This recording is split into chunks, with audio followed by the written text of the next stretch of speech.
Buen día a todas y a todos. Mi nombre es Ernesto Sánchez. Soy profesor del Colegio de Geografía de la Escuela Nacional Preparatoria número 5, José Vasconcelos. Y bueno, el día de hoy he preparado para participar en el 16º Encuentro Interdisciplinario sobre la Mujer en la Comunidad de Coapa, con motivo del Día Internacional de la Mujer, un trabajo sobre Mary Tart.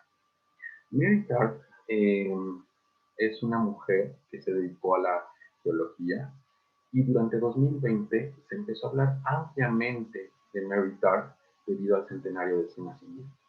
Mary actualmente es considerada como una de las mujeres que han contribuido ampliamente a la ciencia, particularmente con el desarrollo de las geociencias, al participar en uno de los mayores descubrimientos del siglo XX, la teoría de la tectónica de placas.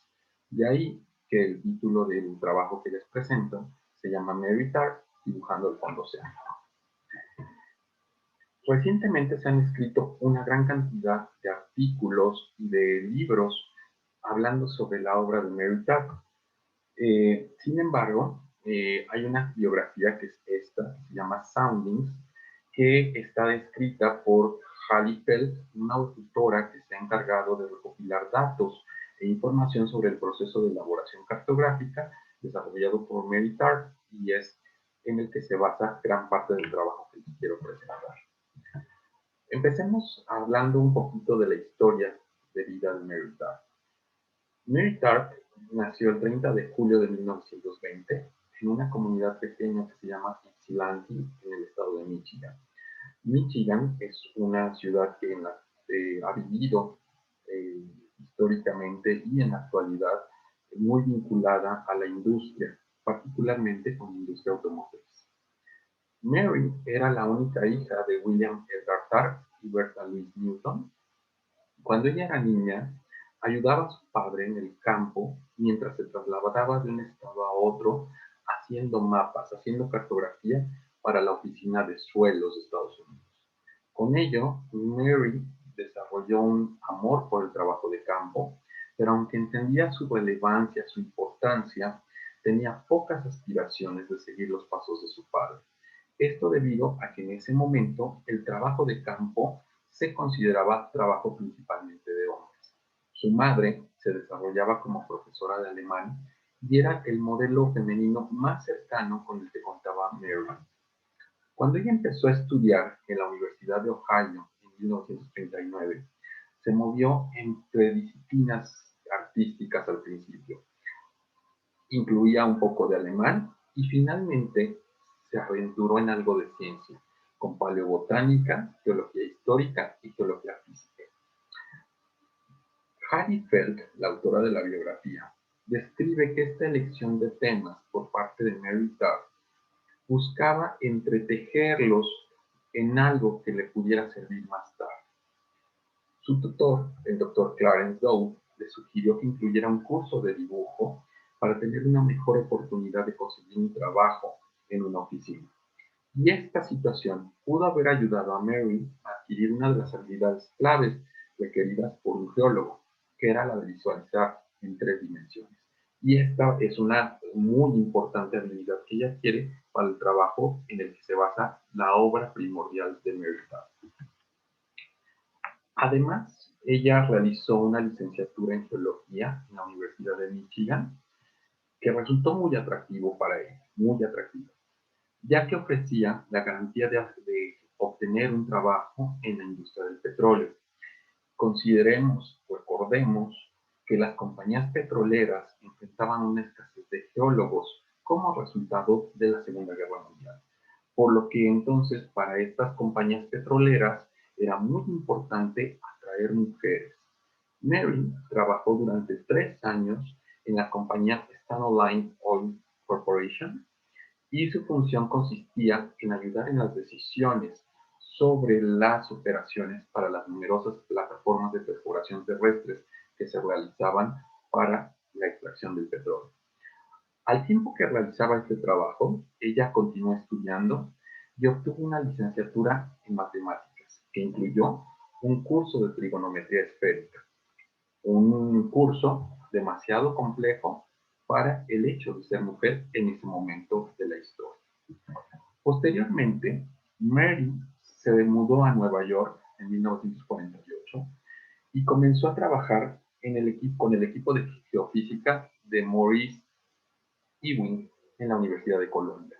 Entonces, en este momento, en esta fase, ella fue contratada para realizar cálculos matemáticos dentro de ese Instituto de Geofísica. Gradualmente, su trabajo se expandió para ayudar a todos los graduados hombres con su computación y redacción de diagramas. Sin embargo, debido a que ella era mujer, no se le permitía subir a bordo de los barcos de expedición y quedó fuera de estimulantes reuniones académicas de investigación que se realizaban diariamente en este instituto de investigación.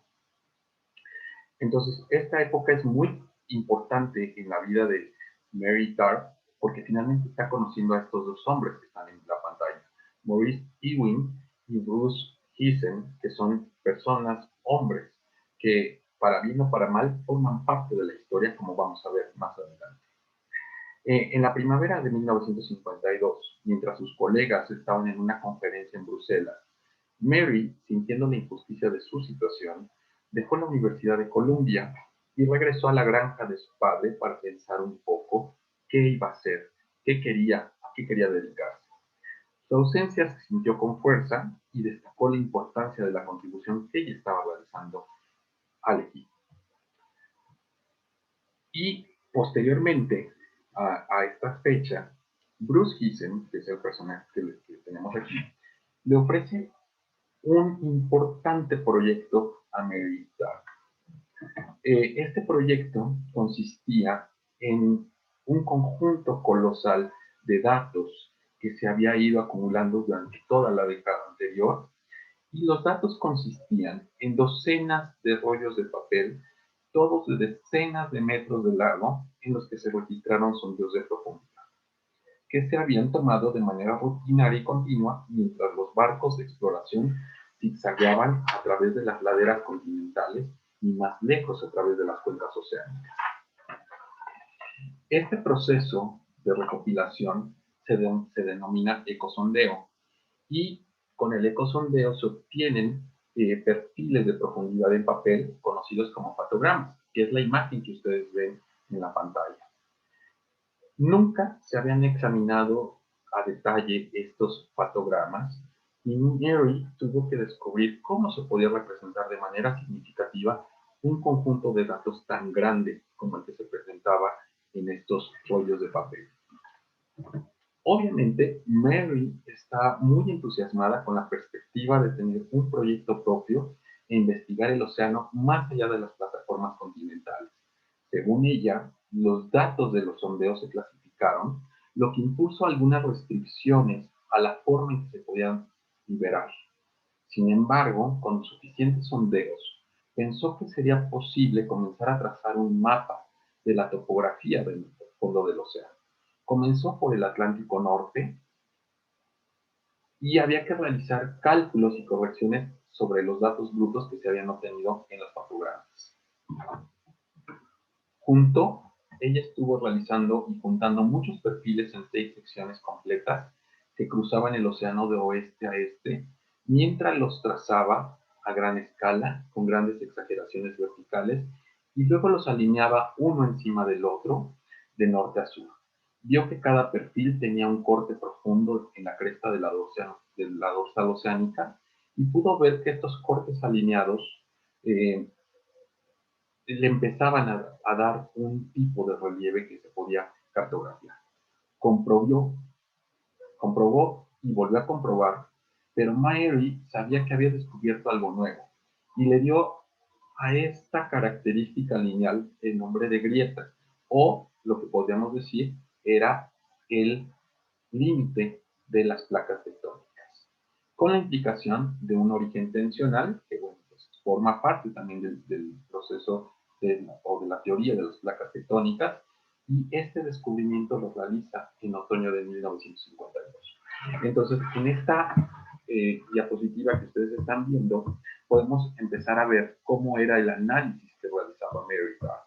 En principio, la imagen A consiste en empalmar estos fotogramas recopilados a lo largo de las huellas del barco, Entonces uno podría ver que eran líneas nada más que estaban distribuidas en este papel.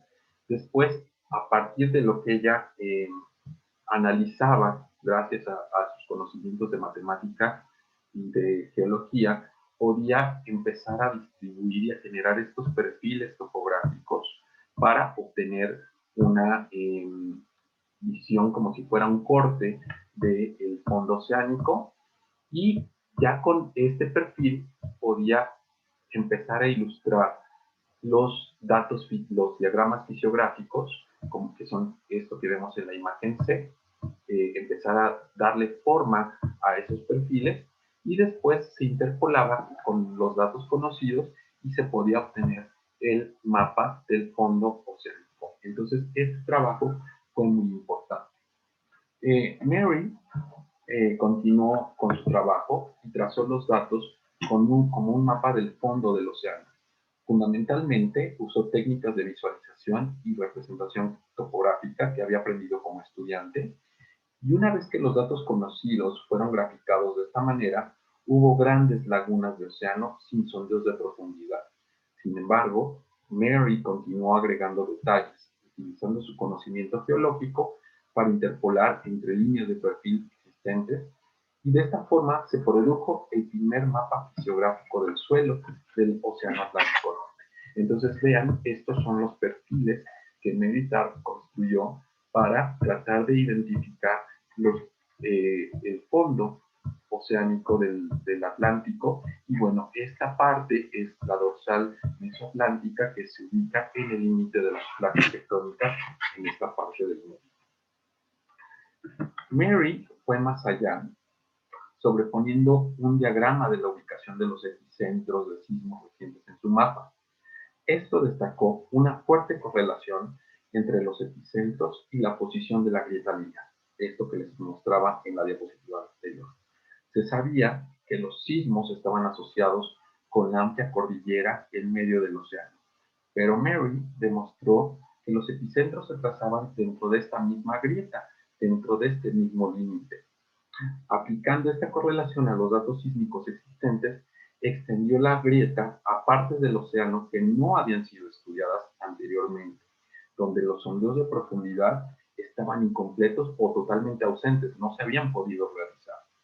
Ella finalmente extrapoló la grieta al Atlántico Sur y luego al Océano Índico, vinculándola finalmente con el Valle del Rift, que se encuentra en África Oriental, que forma parte de la zona de los Grandes Lagos en África. Y fue entonces cuando sus colegas comenzaron a tomarse en serio su descubrimiento. Esta evidencia que demostraba la tectónica de placas era innegable. Sin embargo, no fue hasta 1956, 4 años después del descubrimiento de Mary, que el Observatorio Geológico Lemont dio a conocer la noticia en forma de un artículo escrito por Ewing y Jay Thiessen, los dos personajes que habíamos visto hace rato.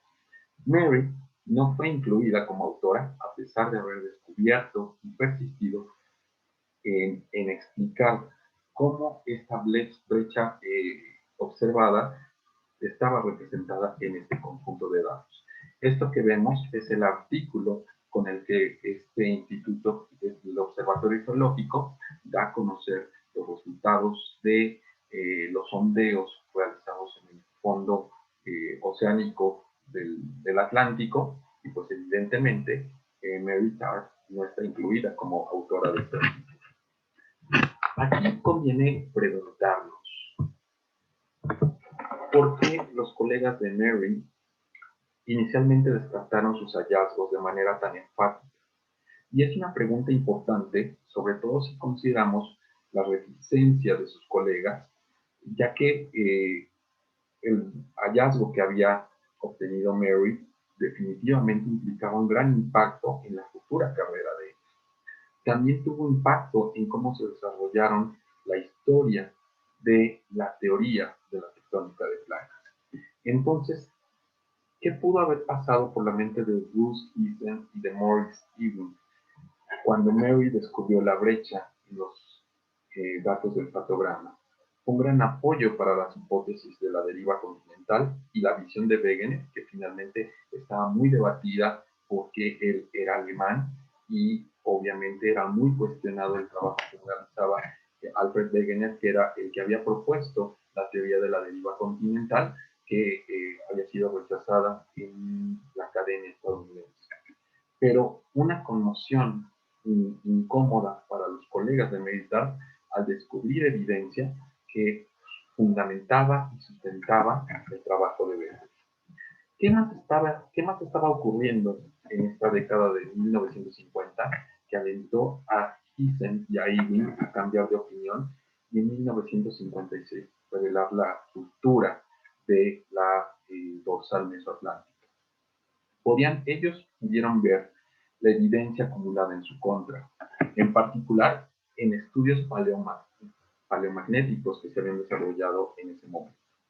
En 1951 hubo nuevos resultados de los flujos de lava en Islandia que indicaban inversiones de polaridad en el campo magnético de la Tierra, es decir, que los polos magnéticos se habían ido invirtiendo a lo largo de la historia geológica, y diversos estudios de laboratorios sobre paleomagnetismo en 1956 empezaron a mostrar que los continentes se habían movido de una forma muy similar a la que había propuesto Wegener con la teoría de la deriva continental, y pues que permitían sustentar muchas de las bases que él estaba aportando.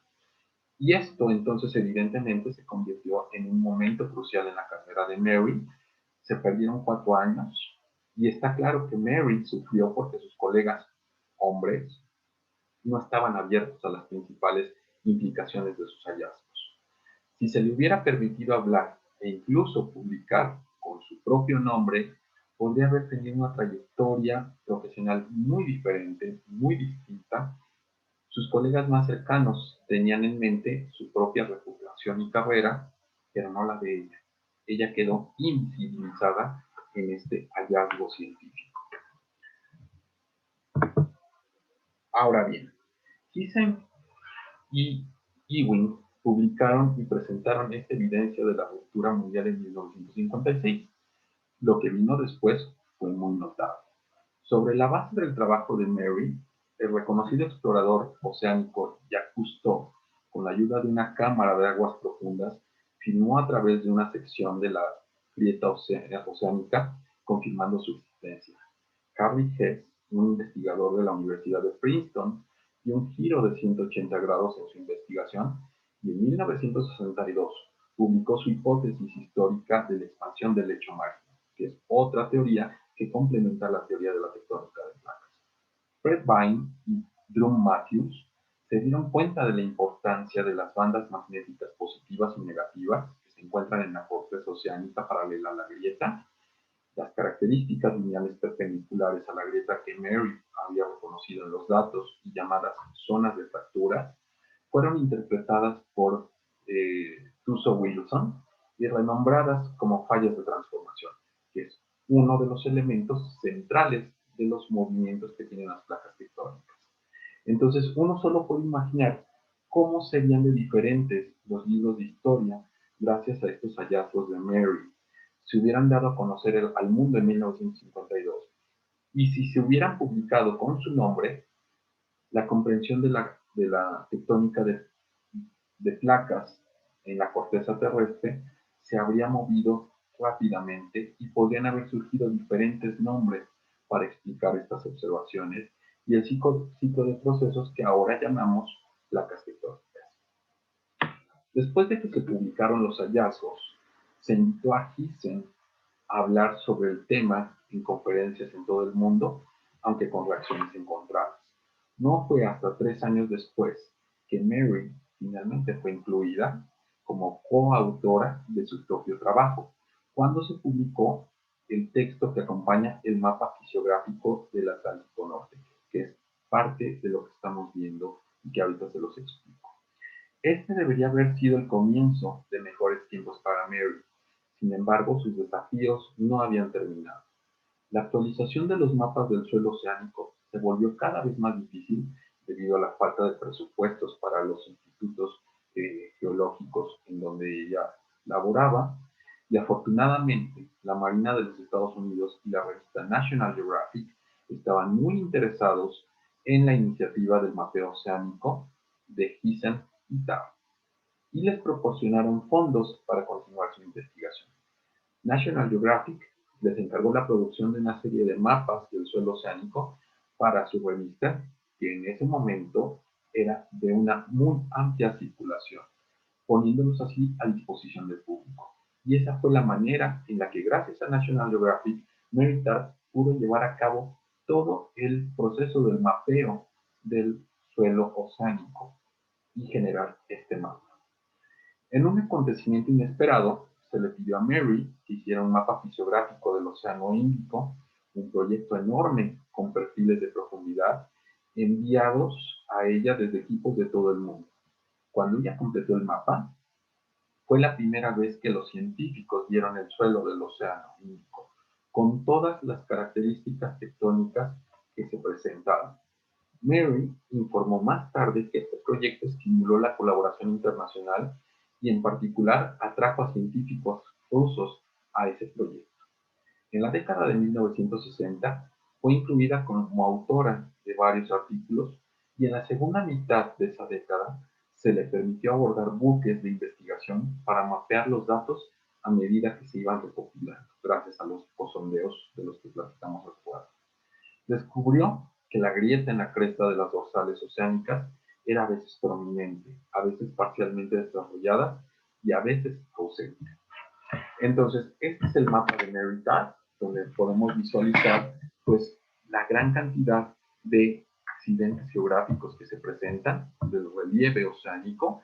Y bueno, muy concretamente, en el caso de las zonas cercanas a México, pues esta es el mapa que se presenta para el Océano Pacífico y donde se pueden ver claramente pues las trincheras que forman parte de los límites de placas tectónicas, en este caso la placa de Cocos, de la que tanto se habla en México como una de las generadoras de la sismicidad que tenemos debido al proceso de subducción, al proceso o al movimiento de subducción que presenta con la placa norteamericana. Entonces, se pudieron también llevar a cabo el mapeo de las fracturas que se presentan en la zona oceánica y pues del relieve que se presenta en el fondo oceánico. Entonces, si vemos a detalle el mapa de Mary Tad, pues podemos ver una gran cantidad de detalles que se obtuvieron gracias a estos ecosondeos realizados. En 1974, Bruce Hisen y Mary Tad comenzaron su proyecto final, juntos. El World Ocean Floor Panorama, que vería todos los océanos de la Tierra representados como un continuo. El panorama fue pintado con pericia por Heinrich Beran, un cartógrafo austriaco que utilizó todas sus habilidades artísticas para resaltar los océanos y someter los continentes. Se complementó en 1977, aunque Mary descubrió que la habían excluido nuevamente de los proyectos. Su trabajo en los diversos océanos se dividió y se asignó a otros científicos. Su contribución a menudo se había atribuido a Hisen a lo largo de todos estos años, y esta fue en parte la razón por la que le quitaron el trabajo. Los hombres se habían repartido el botín de su descubrimiento científico. Hannifeld, la autora de la biografía, informa sobre las emociones que se presentaron en Mary a lo largo de estos momentos. Ella había perdido a su pareja y ahora su trabajo, y finalmente la obligaron a jubilarse antes de tiempo de la Universidad de Columbia en 1983. Mary logró seguir trabajando desde casa mediante la creación de Mary Tad Corporation, una empresa que le generó algunos ingresos, pero que además le permitió terminar ese trabajo que ella había comenzado con Hisen, ayudada por un ejército de jóvenes asistentes que admiraban el trabajo y reconocían el despojo que le habían realizado a su trabajo científico. Las copias de los trabajos de Mary que ella había ordenado a final de la década de 1980 eran la tercera edición impresa con derechos de autor de la Mary Tarr Corporation. Y en su vida posterior, Mary continuó trabajando viendo cómo su investigación, cómo sus hallazgos, sus trabajos cartográficos finalmente habían sido atribuidos a colegas hombres que trabajaban en el Instituto Geológico. Entonces, hablemos del legado de Mary Tarr. Mary Tarr comenzó a hablar sobre el trato a las mujeres científicas. Ella escribió la historia del desarrollo del mapa topográfico del suelo oceánico y catalogó los muchos artefactos asociados con él. Ella finalmente exigió un reconocimiento justo por el trabajo que era suyo y gradualmente en la década de 1990 finalmente fue reconocida como la primera en documentar la existencia del reef del Océano Atlántico, de la dorsal que divide y que está presente en el Océano Atlántico y que forma parte de estos límites de placas tectónicas. En 1997, la Biblioteca del Congreso de Estados Unidos la honró como uno de los 4 grandes cartógrafos del siglo XX e incluyó su trabajo en la exposición Tesoros estadounidenses de la Biblioteca del Congreso. La Open University del Reino Unido reconoció la importancia del trabajo de Mary cuando en 1987 encargaron una edición especial de su mapa del suelo oceánico para que se le entregara a cada estudiante de ciencias de la Tierra. Finalmente, Mary murió en 2006. Su trabajo había jugado un papel clave en el eventual desarrollo de las hipótesis o la teoría de la tectónica de placas. Si hubiera podido contarle al mundo sus hallazgos en 1952, habría sido una científica muy citada. Hoy, un hallazgo de esa magnitud se habría publicado en la revista Nature y la carrera y la vida de Mary habrían seguido un camino mucho más satisfactorio. Después de la muerte de Mary, se recuperaron documentos importantes que conforman la colección Thyssen-Tarr, que consta de 255 cajas que contienen alrededor de 23.000 piezas, incluida una amplia variedad de materiales relacionados con los esfuerzos para cartografiar el fondo oceánico. La mayor parte de este fondo oceánico aún no está cartografiada. Los mapas de Mary contenían mucha interpolación y extrapolación basado en su experiencia geológica. Vivió lo suficiente para darse cuenta de que la cartografía digital brindaba la capacidad de actualizar mapas rápidamente y proporcionar datos a los científicos cuando estos los necesitaban. Google recientemente incluyó el mapa del suelo oceánico en Google Ocean.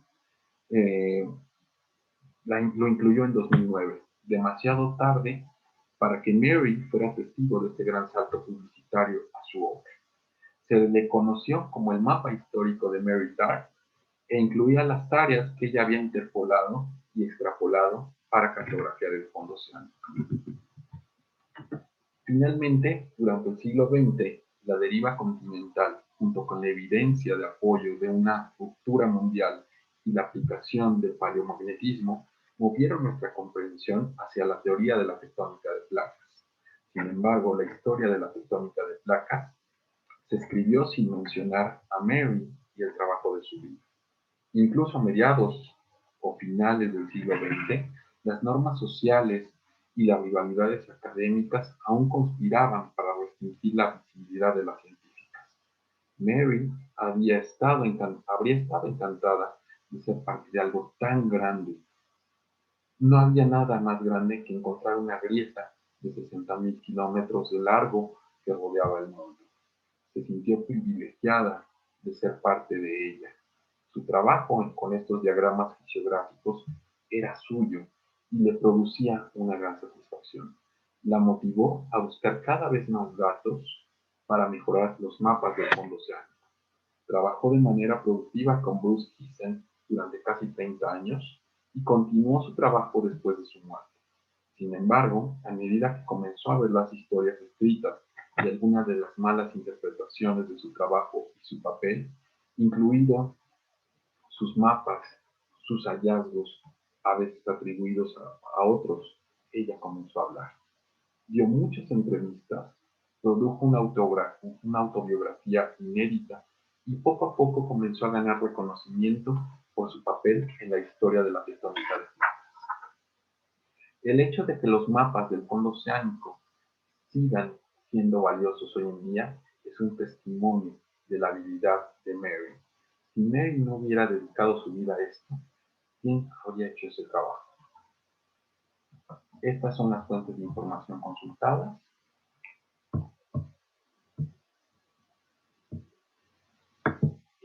Muchas gracias a todos y a todas por su